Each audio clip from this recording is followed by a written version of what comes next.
Welcome back, friends, to Max Q Barbecue. My name is Craig, and this is Season 3, Episode 2, Beef and Pork Smoked Kielbasa Sausage.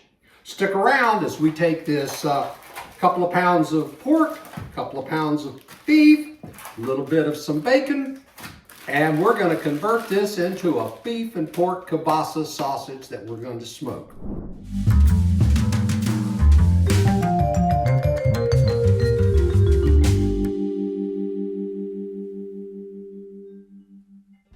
Our ingredients start with our non-iodized salt, and we're going to use our spreadsheet formula here that we put in our weight of our proteins, and then we put in our percentages so we can calculate the amounts of salt.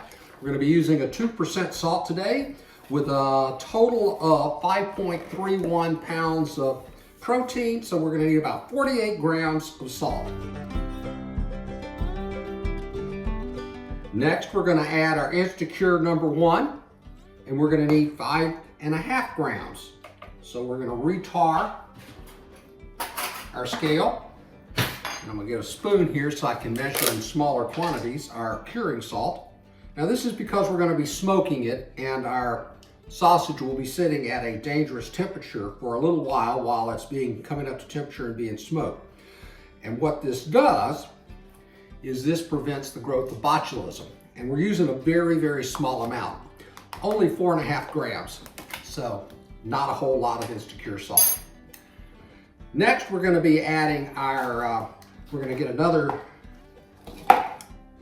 spice cup here, change our tar, and we're gonna start working with our seeds that we're gonna be using. We're gonna be using 15.5 grams of black peppercorns. We're going to be using some mustard seed. Here we have our McCormick's mustard seed. And we're going to only be using about 7 grams of mustard seed. Reset my tar on my scale. There's 7 grams. And we're also going to need about 7 grams of coriander seed.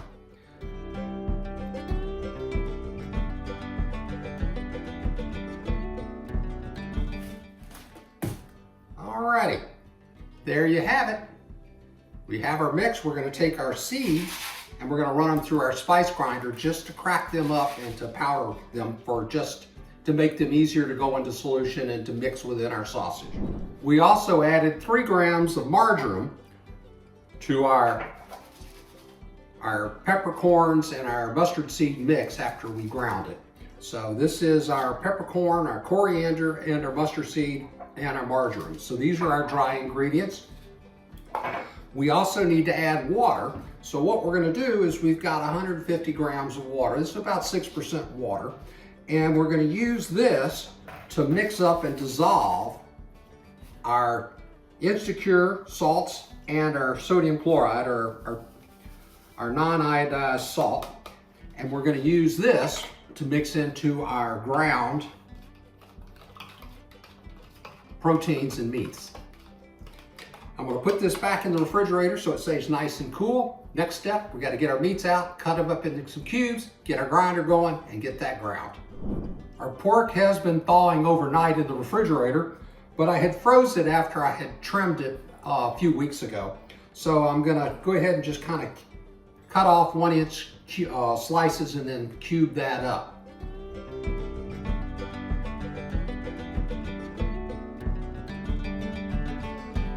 Remember, we get a better grind off of our meats when they're firm or just below the freezing point. When it's not frozen, it tends to smear the fats really bad. So this helps us get a nice even grind on our pork, and will also on our beef.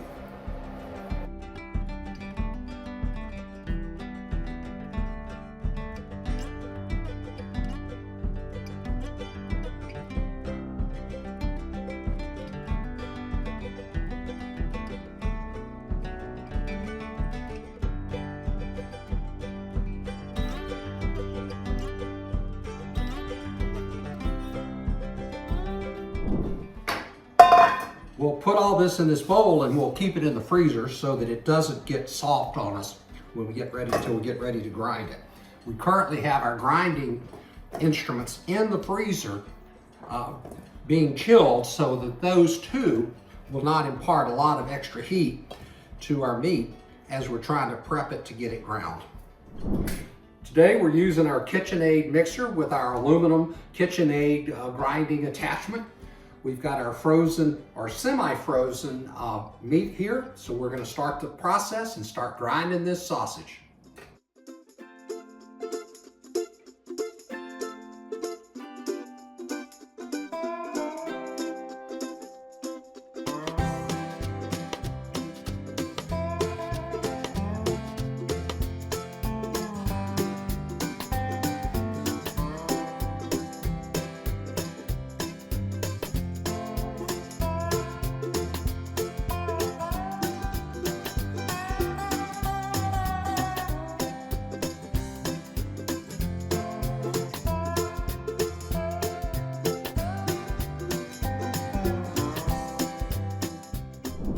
Next, we're going to mix in our dry ingredients and regrind our meat for a second grind to get a nice even coat with it.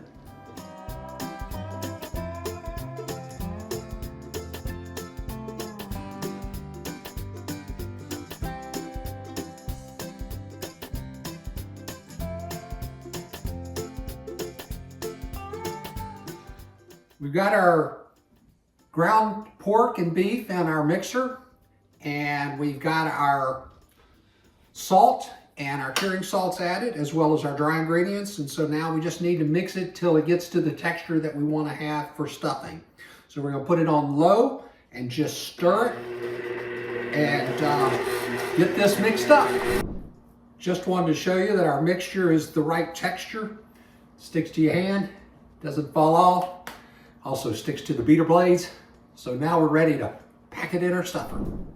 All right, friends, we've got our sausage meat in our stuffer. We've got our casings on our horn here.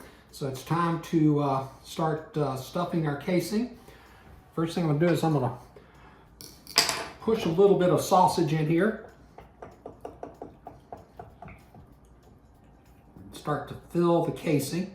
And you notice I've got a little bit of an air bubble, so I'm gonna prick it real quick to make sure we get that air out of there, have some place for that air to go. And we're gonna start filling our casings. Want to make sure they get nice and plump, but not overly plump that we rupture our casings. They don't have to be too tight because as we start to twist off the links, they'll tighten up more.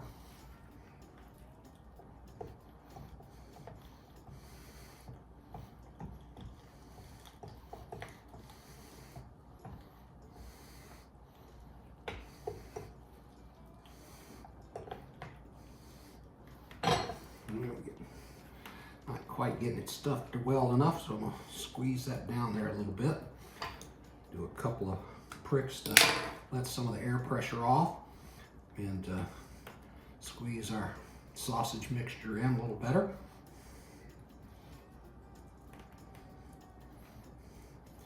We'll get a rhythm going here before long. Get this where we want it.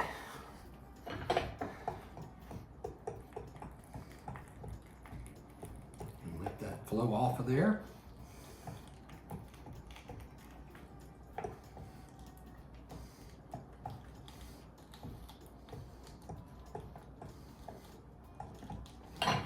Keep this feeding properly.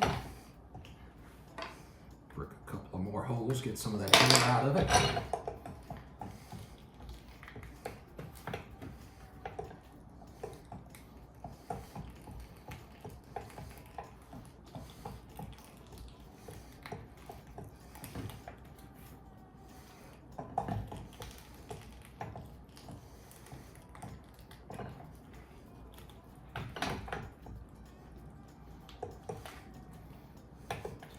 Just kind of hold some, just a gentle pressure on there to help align the casing with the end of the horn there. so that it's feeding straight into the casing.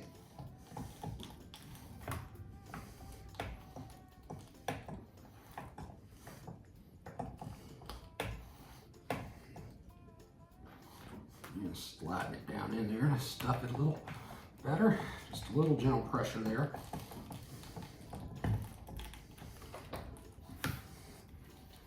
Rotate this around, make some room. Again, noticing my casing's getting a little twisted there, but just hold a little gentle pressure there and continue to fill it up. Feed it off the end of the horn.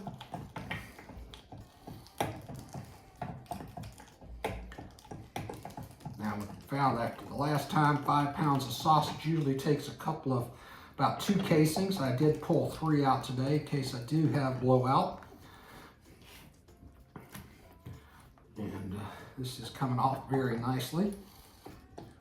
Stuff this getting close to the end here.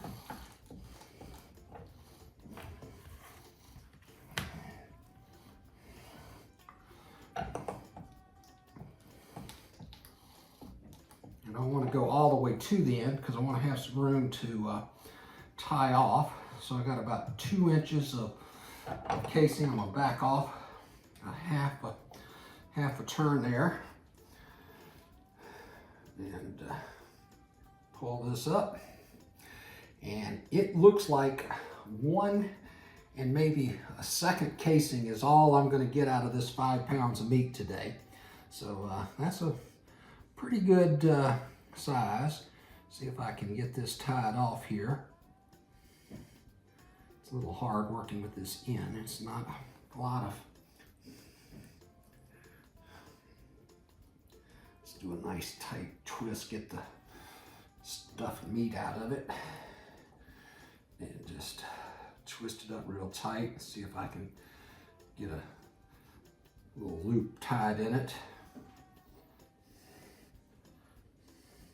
Get the tip pushed through like that.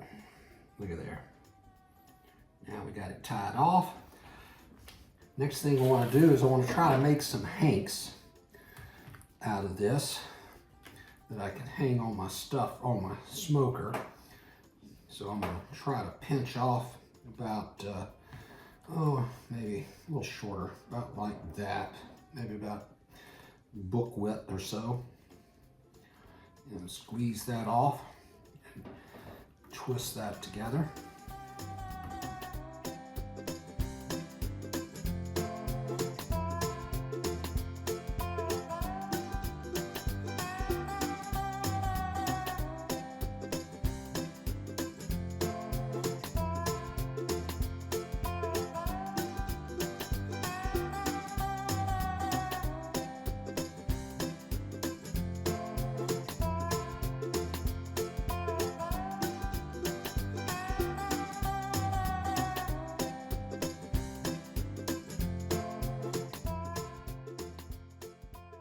This is an image of my recipe that I keep in my sausage Excel spreadsheet.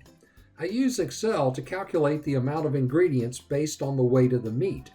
This is how I'm able to maintain consistency between batches, and I also use it to get the correct amount of curing salts for my sausage. The spreadsheet also keeps track of my experimental recipes, as I'm often trying out different proportions and formulations of my sausage. Note the markings in red. After stuffing the sausage, I made a couple of test patties out of the meat left over in the stuffer horn. This is when I noticed the missing garlic. It tasted good, like a mild breakfast sausage. So now I have a new breakfast sausage favorite recipe. And a few hanks of sausage to smoke. Well, folks, I can assure you that it's not 500 degrees inside of our pit right now. See, I can touch it. It's actually 0 degrees. Tell truth thermometers are trying, but they don't have a 0 scale. Alrighty, we're about to fire up the barbecue pit. As you can see, we're somewhere around -1, 0, and 4 degrees. This is the coldest I've ever tried to smoke anything. Our sausage has been in the refrigerator overnight, blooming and drying out. At this point, I'm going to go ahead and cut the links apart because rather than hanging them today, it's the coldest day of the year and I'm having a lot of trouble with the pit. I'm just going to go ahead and cook these sausages or smoke these sausages on the grates. So we're going to go ahead and separate them.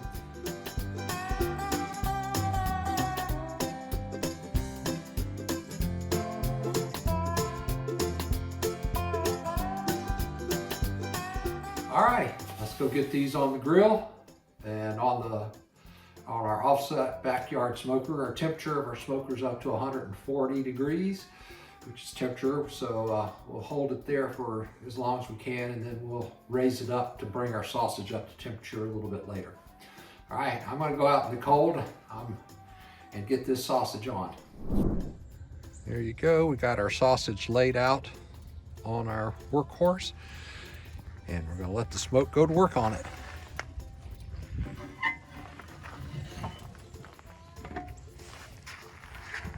Boy, that thing cools off quick in these temperatures. It is now 12:42, so it's been about an hour that our sausage has been on there. Our pit is holding at about 250, 270 degrees. I'm gonna do a little bit of some rotation with our sausage here.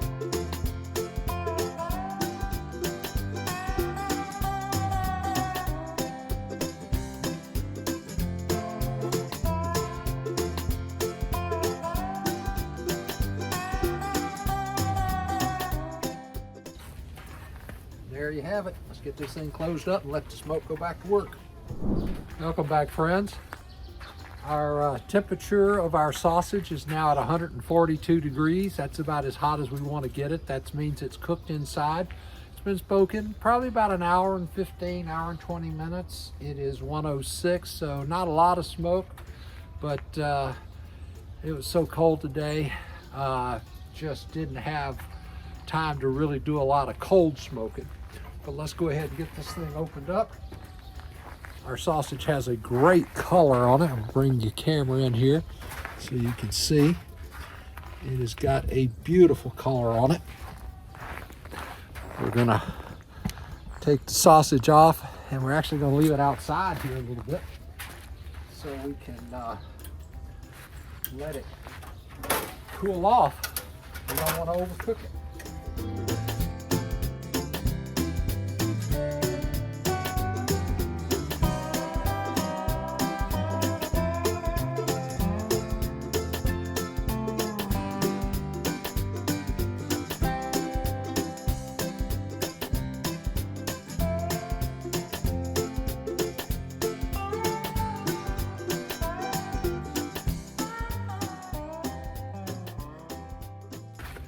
There you go.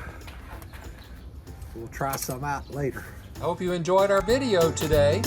Be sure to like and subscribe. Thanks for watching.